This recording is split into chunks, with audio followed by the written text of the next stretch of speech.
At 11:32 on the morning of December 20th, 1943, Second Lieutenant Charles Brown watched the altimeter needle hover at 27,300 feet.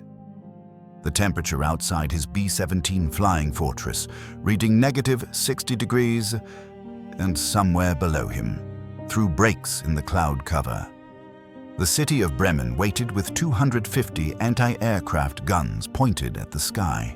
He was 21 years old, though he had told his crew he was 25. A farm boy from western West Virginia, population 3,400. Brown had joined the Army Air Corps because flying seemed better than following a plow until his back gave out like his father's had. He had never fired a weapon at another human being. He had never watched a man die. In approximately 4 minutes, both of those facts would change.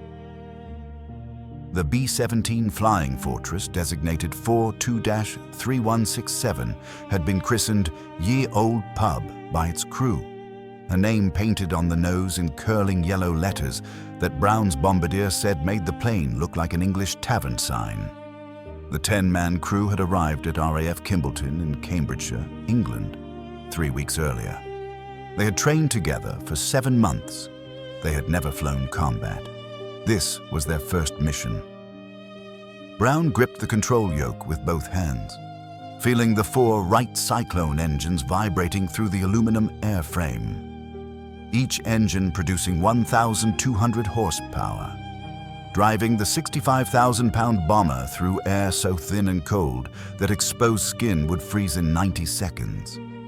To his right sat Second Lieutenant Spencer Luke, the co-pilot everyone called Pinky because of his fair complexion. Behind them, Technical Sergeant Bertrand Coulon manned the top turret, a French-Canadian from Vermont who had lied about his citizenship to enlist. In the nose compartment below, Second Lieutenant Al Sadok worked the navigation charts, while Second Lieutenant Robert Andrews prepared the Norden bomb site for the final approach. In the waist, Staff Sergeant Lloyd Jennings and Staff Sergeant Alex Yelisanko fed ammunition belts into the 50 caliber Browning machine guns mounted in the open windows, where the temperature had already frozen the oil in the gun mechanisms. In the ball turret beneath the fuselage, Staff Sergeant Sam Blackford curled in his plexiglass sphere, watching the ground 27,000 feet below rotate slowly as the formation banked. And in the tail, Staff Sergeant Hugh Eckenrode from Pennsylvania sat alone, watching the sky behind them for fighters, his twin 50 calibers pointed at nothing but clouds. The intercom crackled. "Bombardier to pilot. I have visual on the target. Beginning bomb run." Brown leveled the wings. For the next 10 minutes, the bomber would fly straight and level, no evasive maneuvers, while Andrews guided them to the release point. Standard doctrine. Standard procedure. The Focke-Wulf 190 assembly plant sprawled across the industrial district of Bremen like a gray scar. Intelligence estimated the factory produced 47 fighters per month, each one designed to kill bombers exactly like Ye Old Pub. The irony was not lost on Brown. They were flying into a city that manufactured the machines that would try to destroy them, to destroy the machines that would try to destroy the bombers that would come after them. War mathematics. Production versus destruction. Tonnage versus casualties. The first flak burst detonated 200 yards to the left. Brown watched the black flower bloom and fade, leaving a smudge of smoke that the formation flew through moments later. The smell of cordite seeped into the cockpit despite the oxygen masks. Another burst. Closer. The bomber shuddered as shrapnel rattled against the aluminum skin like gravel thrown at a window. Then the plexiglass nose exploded. Brown heard Andrews scream over the intercom, a sound that cut off abruptly as the -60-degree air rushed into the compartment. The number 2 engine coughed, sputtered, and began trailing black smoke, oil pressure dropping, RPM fluctuating. Brown watched the gauges swing toward red. Pilot to crew, We've lost number 2, feathering prop. He reached for the feathering button, but before his fingers touched it, another burst hit the number 4 engine. The cowling peeled back like a sardine can, exposing the cylinders to the freezing slipstream. The engine didn't die, but it began overspeeding, the propeller windmilling faster than the damaged machinery could control. They were still 4 minutes from the bomb release point. Standard doctrine said abort. Standard doctrine said turn back. Standard doctrine said a bomber with 2 damaged engines had no business continuing a bomb run through the heaviest flak concentration in northern Germany. Brown kept flying straight. Bombardier. Can you still see the target? Sadok's voice came back, strained but steady. Andrews is down. I'm taking over the bomb site. 30 seconds to release. The flak intensified. The old pub shook continuously now, absorbing hits that punched holes through the fuselage, severed hydraulic lines, shattered instruments. Brown tasted blood where he had bitten through his lip. Luke's hands moved across the co-pilot's controls, adjusting throttles, monitoring systems, keeping the crippled bomber level through sheer force of concentration. Bombs away. 4,000 pounds of high explosive tumbled from the bay, falling toward the factory 5 miles below. Brown didn't wait to see where they landed. He banked hard left, trying to rejoin the formation, and discovered that the control surfaces were damaged. The bomber responded sluggishly, like a car with flat tires, drifting when it should have turned, climbing when it should have held altitude. The formation pulled away. Ye Old Pub, trailing smoke from 2 engines, holes visible in the tail section, slowed to 170 miles per hour, while the other bombers maintained 210. Within 3 minutes, they were alone. At 11:58, the first Messerschmitt appeared. It came from 11 o'clock high, a Bf 109 with yellow nose paint and black crosses on the wings, diving at over 400 miles per hour. Coulomb opened fire from the top turret, but the guns jammed after 3 rounds. The oil had frozen solid. The 109's cannon shells walked across the fuselage. Brown felt the impacts through the seat, through the yoke, through his boots on the rudder pedals. Warning lights flashed across the instrument panel. The number 3 engine began streaming oil. Smoke filled the cockpit. Luke was shouting something about fire extinguishers. The fighter pulled up and rolled away, replaced immediately by 2 more. They came from different angles, coordinating their attacks to split the defensive fire, but there was no defensive fire. The tail guns were silent. The ball turret wasn't rotating. Only the nose gun responded. Andrews somehow still alive, firing short bursts that came nowhere near the attackers. The second pass killed Hugh Eckenrode. Brown didn't see it happen. He heard the 50 calibers in the tail fire a brief burst, then nothing. When Jennings crawled back to check, he found Eckenrode slumped over his guns, his flight suit soaked with blood, the tail section so damaged that Jennings could see sky through the holes in the aluminum. Waste to pilot. Eckenrode is gone. Tail guns are out. I count at least 8 fighters forming up for another pass. The attacks continued for 15 minutes. Each pass brought new damage. The oxygen system failed, forcing the crew to share portable bottles while hypoxia crept into their peripheral vision. The electrical system shorted, killing the intercom intermittently, leaving Brown to fly by feel and guesswork. The horizontal stabilizer took a direct hit that jammed the elevator controls, making the bomber want to dive constantly. Brown held the yoke back with both hands, his arms trembling with the effort. By 12:15, Ye Old Pub had dropped to 12,000 feet. The fighters had expended most of their ammunition. One by one, they peeled away, heading back to their bases to rearm. The silence that followed felt like a physical weight, but they were still over Germany. The navigator was wounded. The compass was damaged. Brown had no idea which direction led to England and which led deeper into enemy territory. He picked a heading that felt right, west by the position of the sun, and nursed the dying bomber through the frozen sky. At 12:23, the old pub passed directly over a German airfield at an altitude of approximately 1,000 feet. Brown saw the runway flash beneath them, saw mechanics looking up from their work, saw a fighter taxiing toward the grass. He was too low, too slow, too damaged to climb or evade. If there were any operational fighters on that field, they would be in the air within minutes. There were.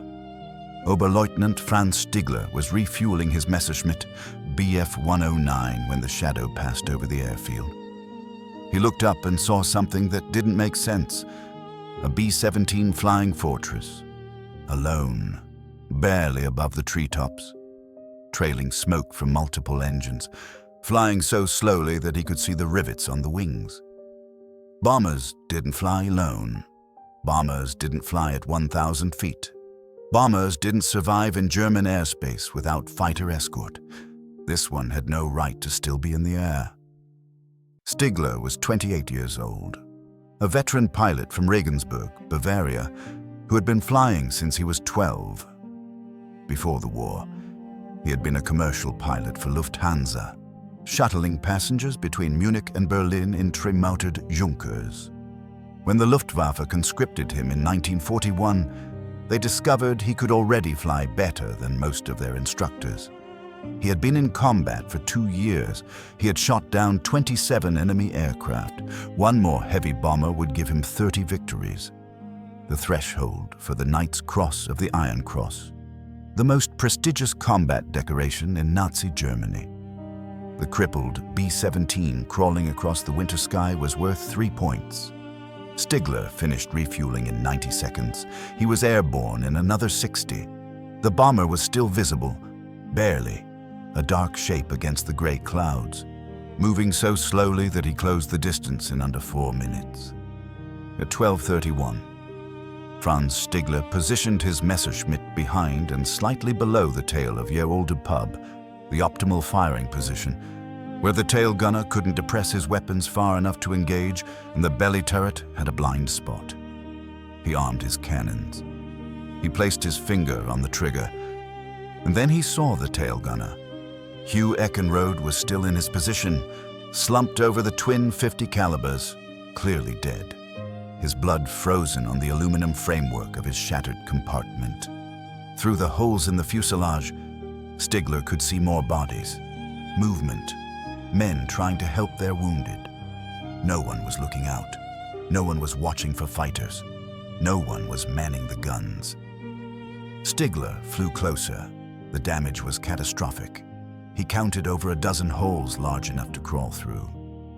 One engine was completely dead. Another was streaming oil.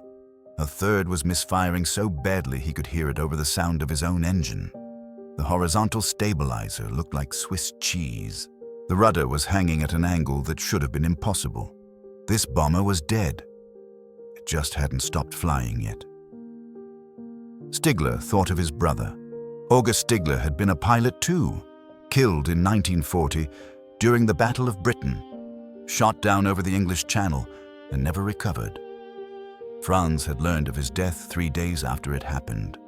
A telegram that said nothing about how or why or whether it had been quick.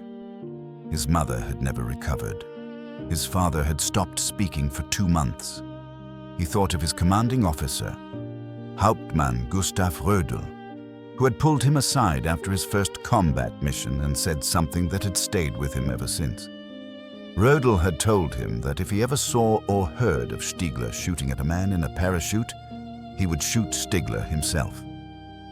Honor, Rödel said, was the only thing a fighter pilot could keep when the war ended. You can fight an enemy. You cannot murder a defenseless man. Stigler looked at Ye Olde Pub. These men were defenseless. Their guns were dead. Their bomber was dying. They were trying to fly home, across 200 miles of hostile territory and the North Sea. In an aircraft that should have crashed 10 minutes ago, if he shot them down, they wouldn't be combat casualties. They would be executions. At 12:33, Brown saw the Messerschmitt. It was flying alongside them, not behind, not attacking, just there. Close enough that he could see the pilot's face through the canopy. Close enough that he could read the markings on the fuselage. Close enough that he could see the cannon barrels pointed forward, ready to fire. Brown's hands tightened on the yoke, but the German wasn't shooting. The fighter drifted closer until its wingtip was perhaps 50 feet from Ye Olde Pub's wingtip. The German pilot was gesturing, pointing. Brown didn't understand.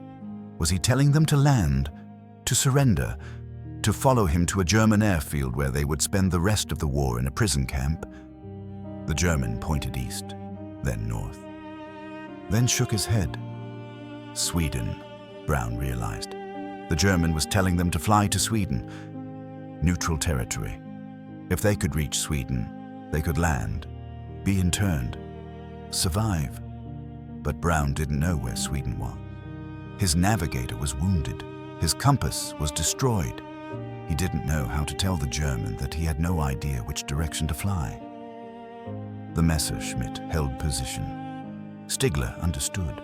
The American pilot couldn't navigate, couldn't find his way home, was flying blind over enemy territory in a bomber that might fall apart at any moment. If Stigler turned back now, the crew would almost certainly die. They would fly the wrong direction, run out of fuel, crash into the sea, or be intercepted by another fighter pilot who wouldn't hesitate to take the easy kill. He made his decision. Instead of turning back, Stigler maneuvered his fighter to the left side of the bomber, the side visible to German anti-aircraft batteries along the coast. He flew close enough that the gunners would see him, would recognize the Messerschmitt, would assume the bomber was a captured aircraft being escorted for evaluation. He would fly them to the North Sea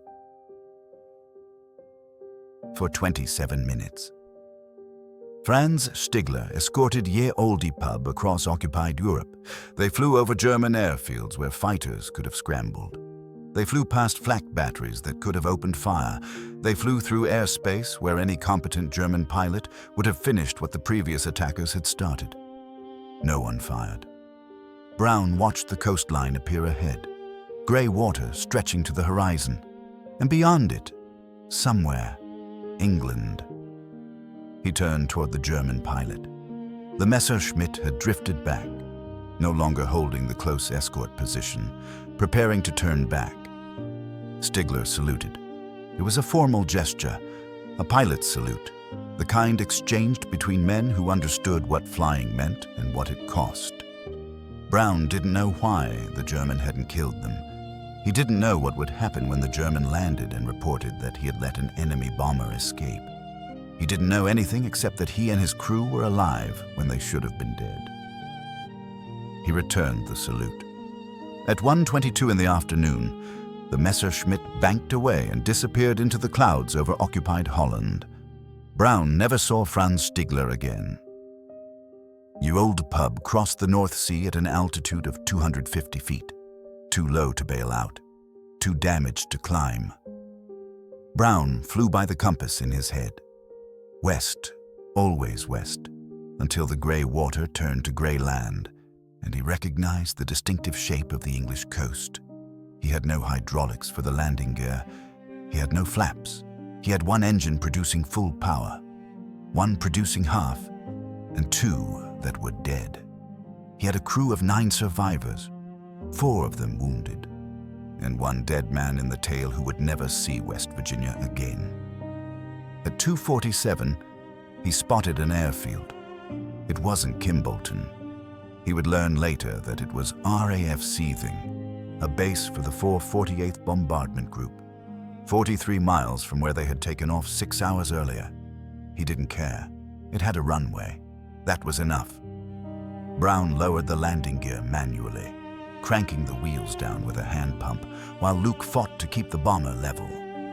The runway rushed up. The tires touched. The bomber bounced, settled, bounced again. and finally rolled to a stop at the far end of the field. The engines died one by one. Silence. The crew sat in the wreckage of their bomber for nearly 2 minutes before anyone moved. Jennings was the first to open a hatch. He climbed out onto the wing and looked at the aircraft that had brought them home. Later, ground crews would count over 300 holes in the fuselage. They would find 21 separate cannon impacts. They would declare Ye Olde Pub damaged beyond repair, unfit to fly, a total loss. But it had flown. One by one, the survivors climbed out. Coulomb helped Blackford, whose leg had been hit by shrapnel. Luke helped Andrews, who was bleeding from wounds to his face and hands. Brown was last. He stood on the wing and looked at the tail section, at the position where Hugh Eckenrode had died, and wondered how any of them had survived. He wondered about the German. The debriefing lasted 3 hours. Brown told them everything. The flak over Bremen, the fighter attacks, the damage to each system, the death of Eckenrode, the wounds to the others, and then the Messerschmitt that appeared and didn't attack. The intelligence officer leaned forward. Brown described the escort, the gestures toward Sweden, the 27 minutes of formation flying over enemy territory, the salute before the German turned away. The intelligence officer told him to never speak of it again. This would not appear in any report. This would not be discussed with other crews. This would not be mentioned to journalists or family members or anyone outside this room. The American public did not need to hear stories about merciful Germans. The war effort did not need complications. Brown nodded. He never told anyone for over 40 years. Franz Stigler landed at his airfield approximately 90 minutes after leaving Ye Olde Pub over the North Sea. The operations officer asked about the bomber. Stigler said it had crashed into the sea, a straggler, already too damaged to survive, going down before he could reach it. Nothing worth reporting, no victory to claim. The operations officer nodded and made a note. Stigler walked to his quarters, sat on his bunk, and stared at the wall. He had just committed treason. In Nazi Germany, allowing an enemy aircraft to escape was punishable by court-martial and execution. If anyone discovered what he had done, if any of the flak crews reported seeing a Messerschmitt escort a B-17 to the coast, if any other pilot had witnessed the formation flight, he told no one. Not his fellow pilots, not his commanding officer, not his family. He kept the secret for the rest of the war, and for 45 years after it ended. The war continued for another 17 months. Charlie Brown flew 24 more missions over Europe. He was promoted to first lieutenant. He earned the Air Medal with 4 oak leaf clusters. He never flew Ye Olde Pub again. The bomber was scrapped at a depot in England. Its wings and fuselage recycled into other aircraft that may or may not have survived the war. Eckenrode was buried in the Netherlands American Cemetery in Margraten. Jelle Sanko, the waist gunner who had been wounded on December 20th, died of his injuries 2 weeks later. The other 8 crew members survived the war. Franz Stigler continued flying until 1945.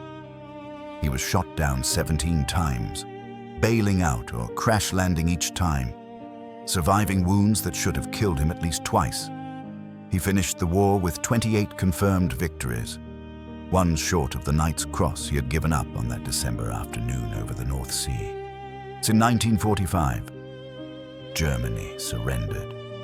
Franz Stigler was held in a series of prisoner-of-war camps, then released in 1947. He found work as a mechanic, then as a driver. Then, in 1953, he emigrated to Canada, settling in Vancouver, where no one knew his history and no one asked what he had done during the war. He married, he started a business, he became a Canadian citizen. He lived a quiet life in a country that had been his enemy, surrounded by neighbors who had no idea that he had once been a Luftwaffe ace, that he had once flown a Messerschmitt in combat, that he had once made a decision that should have gotten him killed. He never told anyone about the B-17. When Charlie Brown returned to West Virginia after the war, he didn't go back to farming. He used his GI Bill benefits to attend college, then found work with the State Department. He lived in Virginia. He married.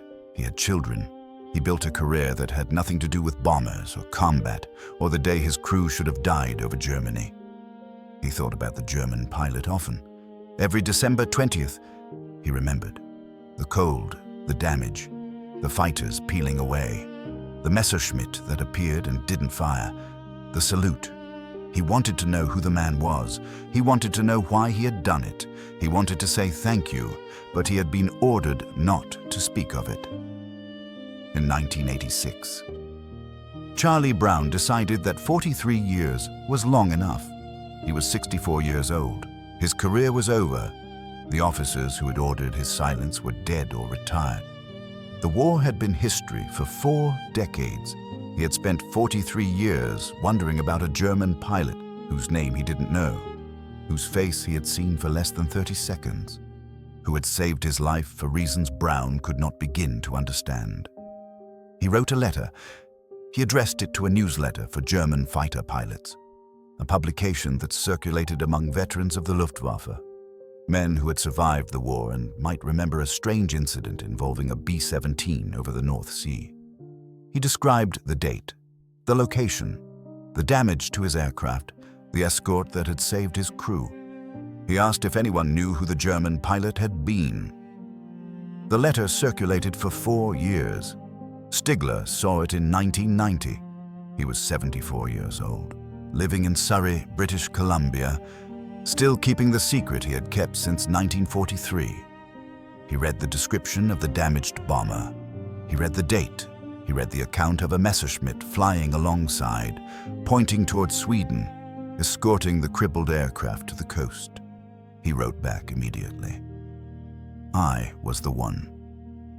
Charlie Brown received Franz Stigler's letter on a Thursday afternoon in March of 1990. His hands were shaking as he opened it. His eyes blurred as he read the confirmation. The German pilot was alive, he remembered. He had never told anyone. Brown called the phone number at the bottom of the letter. A woman answered, Stigler's wife, and handed the phone to her husband. For several seconds, neither man spoke. They were connected by a piece of technology that hadn't existed on December 20th, 1943, separated by 47 years and 4,000 miles. United by a moment that had lasted less than 30 minutes but had defined both of their lives. Stigler spoke first. He said, I'm so glad you made it. They met in person 3 months later. Brown flew to Seattle. Stigler drove down from Vancouver.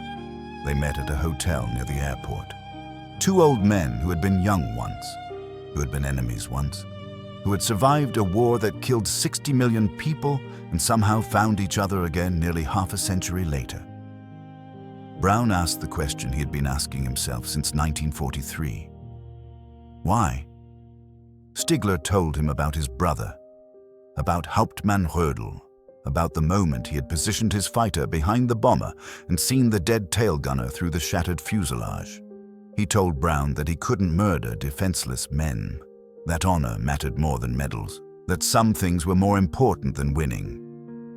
He told Brown that he had thought about him often, had wondered for 47 years whether the bomber had made it home, had lived with not knowing whether his decision had meant anything. Brown said it had meant everything. Franz Stigler and Charlie Brown became friends. Not acquaintances, not correspondents. Friends. They spoke on the phone every week. They visited each other's homes. They attended reunions together, standing side by side while veterans from both sides stared at them, trying to understand how a German fighter pilot and an American bomber pilot could laugh together like old comrades. Because that's what they were. Brown introduced Stigler to the surviving crew members of Ye Olde Pub. Stigler met the men whose lives he had saved, shook their hands. accepted their thanks with a humility that made it clear he had never considered himself a hero. He had simply done what he believed was right, and had spent 47 years wondering if it had mattered. It had mattered. In 2008, Franz Stigler died. He was 92 years old. He passed away on March 22nd in Surrey, British Columbia, surrounded by family, at peace with a life that had included impossible choices and improbable friendships. His obituary mentioned his time as a Luftwaffe pilot. It mentioned his emigration to Canada. It mentioned his business and his community involvement. It mentioned Charlie Brown. 8 months later, Charlie Brown died. He was 86 years old. He passed away on November 24th in Miami, Florida. Less than a year after losing the man he had called his brother. His obituary mentioned his service in the Army Air Corps. It mentioned his career with the State Department. It mentioned his wife and his children and his grandchildren. It mentioned Franz Stigler. They had known each other for 18 years. They had been enemies for 30 minutes. They had been friends for the rest of their lives. The story of Charlie Brown and Franz Stigler was finally told. In 2012, when author Adam Makos published A Higher Call, a book that documented the December 20th incident and the 47-year search that followed. The book became a bestseller. The story became famous. The Swedish heavy metal band Sabaton wrote a song about it called No Bullets Fly. But for most of their lives, neither man had spoken of it. Brown had been ordered to keep silent. Stigler had been afraid of the consequences. Both men had carried the weight of that December afternoon for nearly half a century, each wondering about the other, each unable to share what had happened. The photograph shows two old men standing together, smiling, arms around each other's shoulders. Brown in a dark suit, Stigler in a light jacket. Behind them, nothing remarkable. A wall, a window, the ordinary background of an ordinary day. But there was nothing ordinary about them. One had been trained to kill, the other had been assigned to die. They had met over the frozen landscape of occupied Europe, in a moment when doctrine said one thing and humanity said another, and both of them had survived because one pilot chose mercy over murder. War creates enemies. It draws lines on maps and tells young men to kill everyone on the other side. It reduces human beings to targets, to statistics, to victory tallies on the side of a fighter plane. It makes murder into duty and compassion into treason. But sometimes, in the middle of the machinery, a man decides to be human. Franz Stigler saw a bomber full of dead and dying men. He saw young Americans trying to fly home to families who would never know how close they came to receiving telegrams. He saw himself in the cockpit of that crippled aircraft, wondered how he would feel if the positions were reversed, and made a choice that could have cost him his life. He chose honor over orders. He chose mercy over medals. He chose to see enemies as men. At 11:32 on the morning of December 20th, 1943, Second Lieutenant Charles Brown flew into the flak over Bremen. At 12:33 that same afternoon, Oberleutnant Franz Stigler had him in his gun sights. At 12:35, Stigler lowered his weapons and flew alongside, and for the next 47 years, neither man knew if the other had survived. The Messerschmitt, Bf 109 that Franz Stigler flew that day no longer exists. It was likely destroyed before the war ended, scrapped for parts, melted down for other aircraft or other weapons or other tools of destruction. No museum has it. No memorial marks its final location. The B-17 Flying Fortress designated Ye Old Pub no longer exists either. It was declared damaged beyond repair after the December 20th mission, stripped of usable parts at a depot in Warton, England. Its aluminum recycled into the war effort. The name painted on its nose, the curling yellow letters, are preserved only in photographs. But the story exists.